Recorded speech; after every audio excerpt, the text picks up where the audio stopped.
is a RMP-led, risk-based, academy-delivered, but quality-assured, staff-focused and performance-driven program, which is exactly what we want. So I can say, this is the most important thing for me when I start the project, but the byproduct is we get performance-driven because they've got ownership themselves.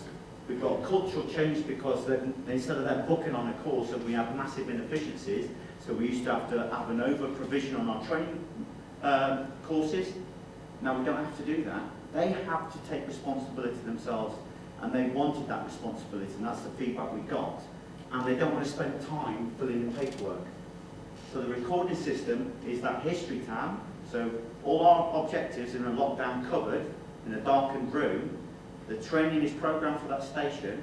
So on a drill night, they'll come in and do the training. The facilitator, which we're going to try and facilitate every training session, will press who's attended, as opposed to it's not an assessment, press submit, it then goes into their history. That's the recording done. No more than that. For the assessment, it will be a sector competent individual, academy-led though, who will go in, pass or fail, submit, press the button, it updates the skills dashboard, nothing else to do. So we've reduced from 15 hours down to 10 minutes.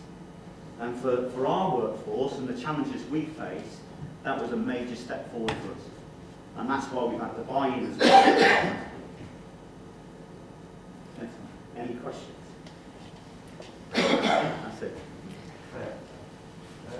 Yeah, who are the facilitators then? So they're organised by the academy. So we've recruited a number of their station-based personnel, but they come under the academy for quality assurance, a similar sort of model. They're not assessors.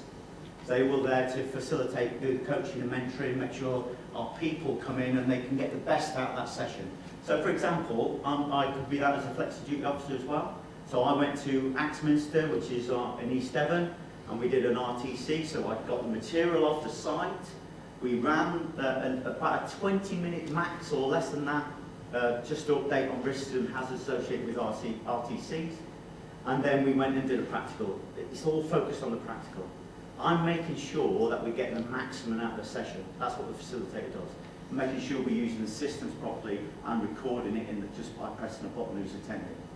The assessments are all done by our subject matter experts. So the academy run the assessment themselves. The only ones we can't do centrally, we can't do locally, is the water. And at the minute, our CFBT, we've only got one major site because obviously licensing to burn. So people do come out, but we've reduced it from a 2-day just to an assessment, which is a half day. So the efficiencies are found within. Yeah. So you mentioned you've got your academy instructors that go to the stations, and then you've also developed some packages. Yes. Yeah. So are any local managers organising any of their own sort of exercises or drills, or is that what we?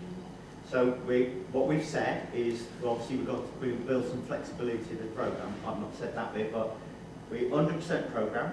So that's exercises as well as the different training events and the assessment events. We programme everything from the academy. There's 25% flexibility built into it to take on anyone who said, boss, I'm not sure about this, I can't do that. Or they don't reach the required standard and they need to do some additional work. But we're supporting them because the feedback we're getting is they just haven't got the time. They're coming on the running businesses, they're out of town, they're coming in, they really want to get involved in the community, but they're coming into drill nights and say, no, what am I doing? Oh right, brilliant, I've got this to do now. So we're trying to take that headache away from them. And it's a headache for the academy, don't get me wrong, but it's the right thing to do.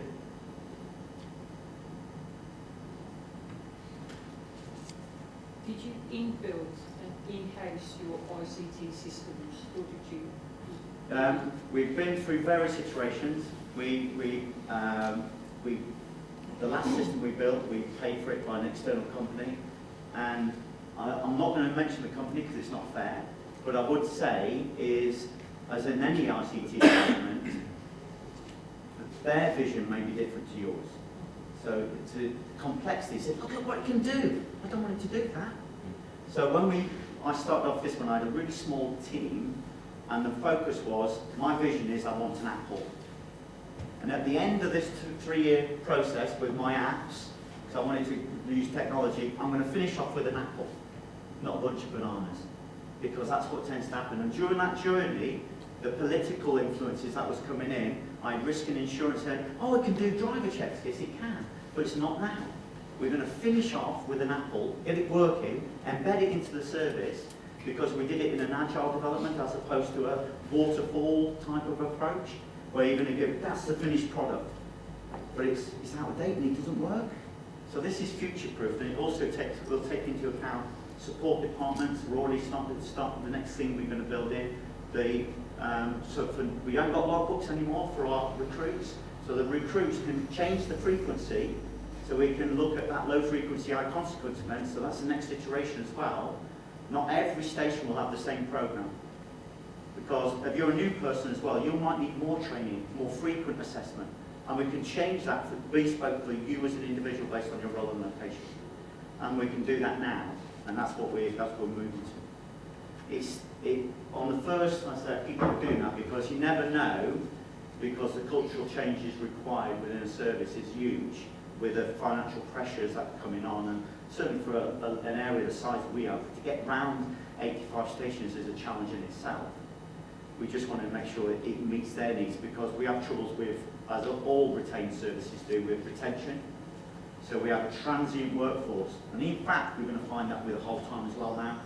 We have the draw of a long-term pension is still good pension, but those who are going into new systems, it's not so much a joy for our youngsters now. And I think you'll find 5-10 years and they're going to be moving on doing something else. That's only a prediction. I'm not sure about that, but I think that's the feedback we're sort of getting now. Any other questions?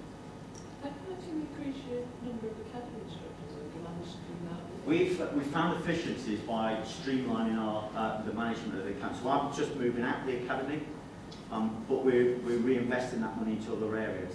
So we've actually increased the academy, but not the permanent staff. So we might get the management systems in place. We're spending so much time doing management systems than actually getting out and doing training. So we've got 4 virtual hubs, so we've gone to that hub location. So if you can't get to your station, we might want to do an exercise within a geographical area. So we built them in, and we built the infrastructure around those places. It's the same sort of academy staff that we have. We haven't increased massively, but we've done more of that facilitation. So we're letting an opportunity for the station, because like I think was mentioned yourself about this, when you come into the academy, it's like an EastEnders part sometimes, isn't it? You can't get rid of it. It's like luggage you can't run with forever, or you can't get out of the academy once you come in. And so that cross-skilling and getting back onto station, where you've got all this set of skills and a high level of skills, and you can't go and tell people about it. So we want to create churn. We want to create more churn within the academy, so we can actually get out to the workforce and actually they benefit from all that knowledge, because otherwise it's wasted. And then people get disgruntled or get burnt out. Anything else? Thank you very much. Thank you. Yeah.